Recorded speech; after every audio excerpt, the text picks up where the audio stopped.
अस्सलाम वालेकुम नाजरीन, पुलिस फाइल के एक नए एपिसोड के साथ मैं हूं एसपी मूसा। आइए आज के एपिसोड पर नजर डालते हैं।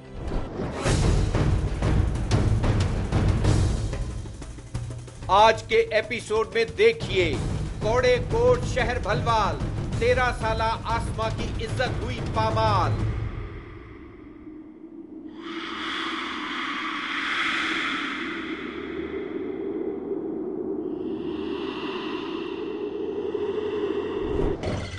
परवेज, इसे होटल छोड़ के आओ।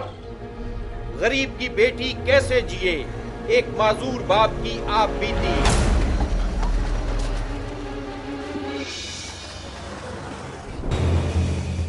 सच्चल सरमस्त के शहर खैरपुर में चचाओं ने लगा दी भतीजे को आग। 4 साला मुजम्मिल के साथ क्या बनी। कहीं पार्क करें तो कार छीनने वालों से होशियार। देखिए मुश्तरी होशियार बाज।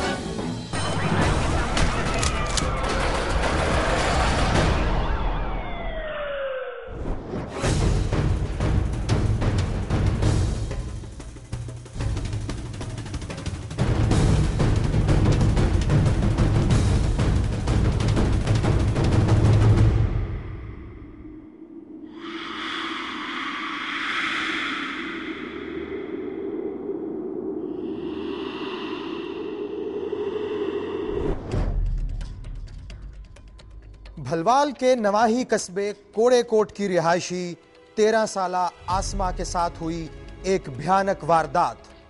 क्या है कहानी इस वारदात की, आइए देखते हैं।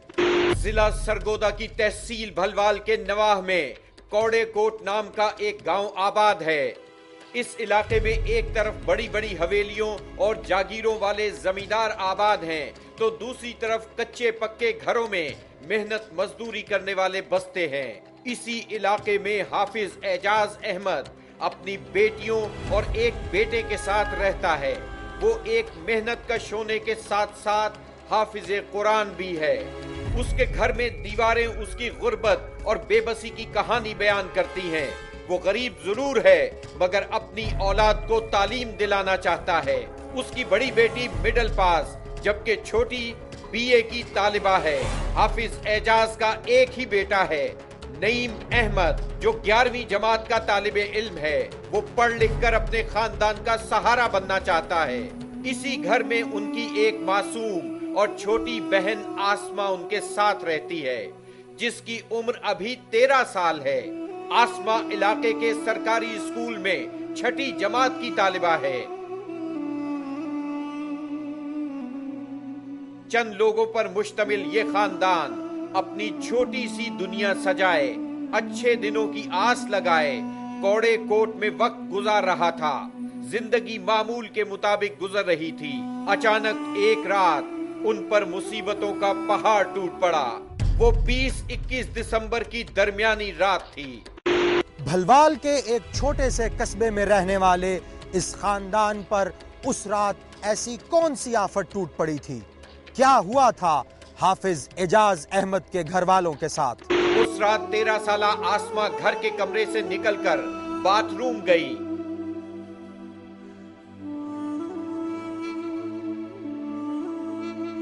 वहां से निकलने के बाद जैसे ही वो बेसन पर हाथ धोने लगी, 2 लोगों ने अचानक दीवार के पीछे से निकलकर उसे दबोच लिया। वो तड़पती रही लेकिन उन्होंने उसे पिस्तौल दिखाकर मुंह बंद रखने का कहा और जबरदस्ती साथ लेकर घर से बाहर निकल गए।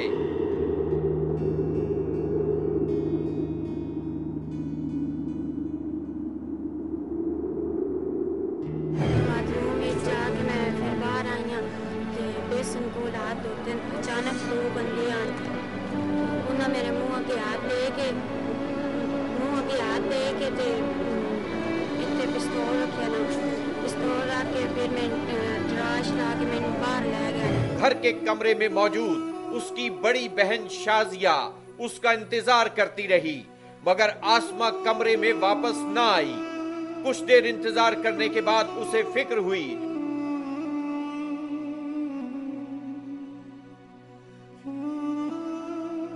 उसने सहन में निकलकर आसमा को आवाजें देना शुरू की। अचानक उसकी नजर दरवाजे पर पड़ी जो खुला हुआ था। उसने फौरन अपने भाई को साथ लिया और अपनी छोटी बहन की तलाश में निकल पड़ी।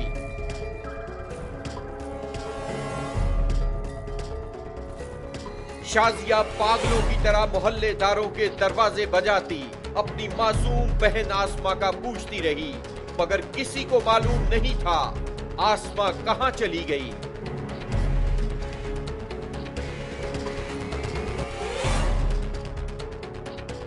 इसी दौरान इलाके के एक वीरान घर से शाजिया को किसी के चिल्लाने की आवाजें सुनाई दी। शक होने पर उसने जोर जोर से दरवाजा पीटना शुरू कर दिया। अचानक दरवाजा खुला और कुछ लोग वहां से निकलकर भाग गए। शाजिया अपने भाई के साथ घर में दाखिल हुई तो उसके पैरों के नीचे से जमीन निकल गई। मासूम और बेबस आसमा भागने वाले लड़कों की दरिंदगी का शिकार हो चुकी थी। उनका सब कुछ लुट चुका था। उन पर कयामत टूट पड़ी थी।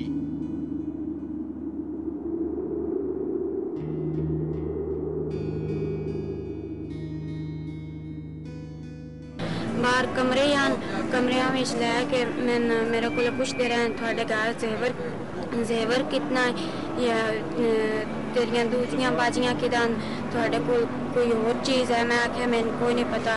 फिर वो तुम्हें मारते रहन, मार के फिर उन्होंने बैठक आई उत्थे मैं लै गए ते उत्थे लैके वो 6 जेड़े बंदे आन उन्हें सारिया मेरे नाल ज़्यादती कीती है।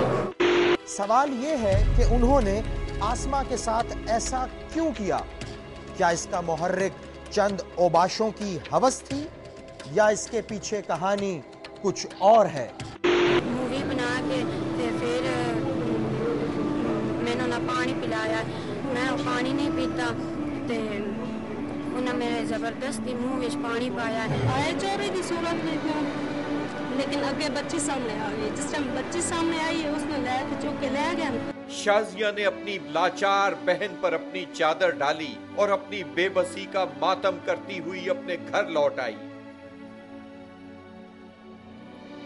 अगले ही दिन इसी इलाके के एक जिम्मेदार चौधरी सिकंदर हयात रांझा ने उन्हें बताया कि इस शर्मनाक वाकये की मोबाइल के जरिए वीडियो भी बना ली गई है, इसलिए वो खामोश रहें और कोई कार्रवाई करने की कोशिश न करें। मेरे अबू ने बुलाया है ते बुला के उन्हें क्या भाई तुसी राजीनामा करो या ईदा काम करो। उन्हें अपना साथ नहीं होने देता। उन्हें क्या जी तुसी कुछ और कीता ते असी तुहानू मारना है कुटना है, तुसी कुछ भी नहीं करना। इन धमकियों के खौफ से आसमा के घर वालों ने कोई भी कानूनी कार्रवाई न करने और खामोश रहने का फैसला किया, क्योंकि वो मुल्जिमान के बाअसर होने और पुलिस की तफ्तीश के तरीक़ेकार से डरते थे।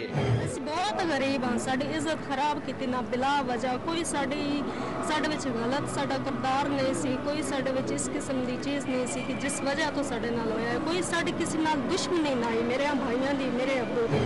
ज्यादती करने वाले ये 6 अफराद आसमा के घर वालों को धमकियां देने वाले इसी चौधरी सिकंदर हयात रांझा के मुलाजिम हैं। ये मुल्जिमान इसी जिम्मेदार की निगरानी में पहले भी ऐसी कई वारदातें कर चुके हैं।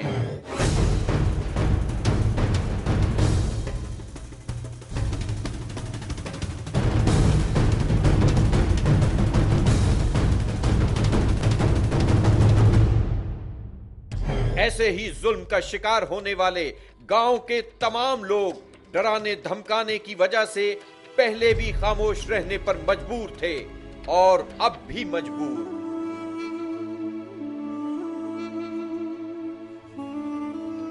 एक ही गांव में इतनी वारदातें करने वाले आखिर आजाद क्यों घूम रहे हैं? क्या कानून लोगों की जुबान बंद रखने के लिए बनाया जाता है? आसमा के साथ होने वाली इस ज्यादती के 7 दिन बाद थाना मेला के SHO मेहर नजीर ने जुल्म का शिकार होने वाले इस खानदान को मुकदमा दर्ज कराने की हिम्मत दिलाई।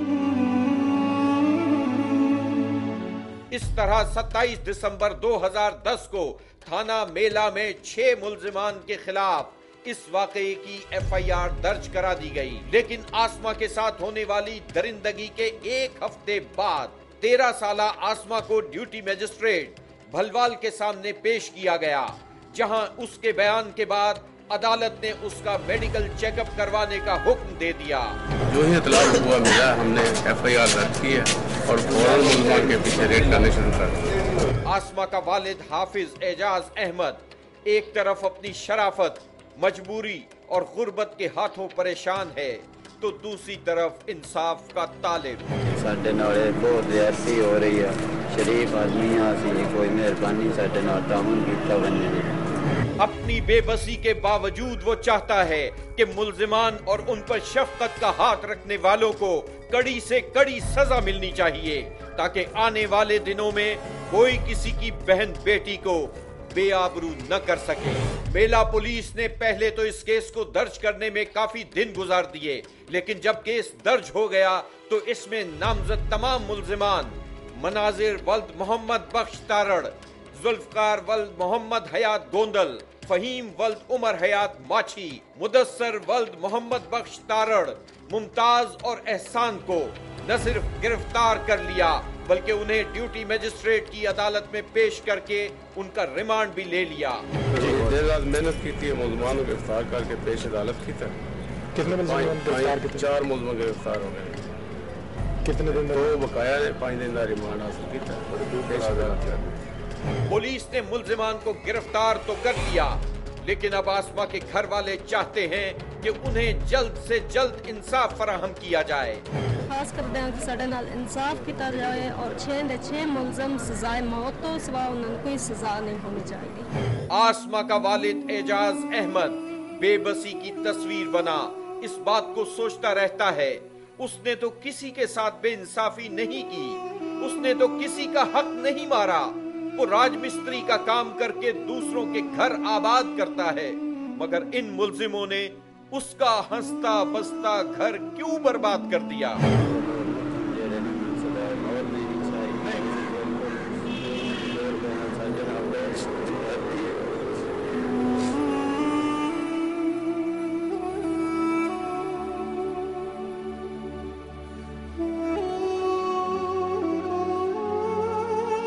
रात की तारीकी में जालिमों का शिकार बनने वाली मासूम आसिमा अब दिन की रोशनी में भी स्कूल जाते हुए डरती है।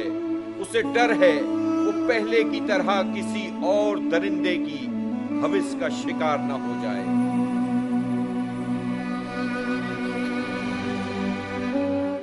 ऐसी कितनी ही बहनें और बेटियां इंसाफ की मुंतजिर हैं। SP मूसा पूछता है कि हमारा कानून ऐसे लोगों को फौरी और सस्ता इंसाफ कब फराहम करेगा? परवेज, इसे होटल छोड़ के आओ। ब्रेक के बाद देखिए गरीब की बेटी कैसे जिए, एक माजूर बाप की आप बीती।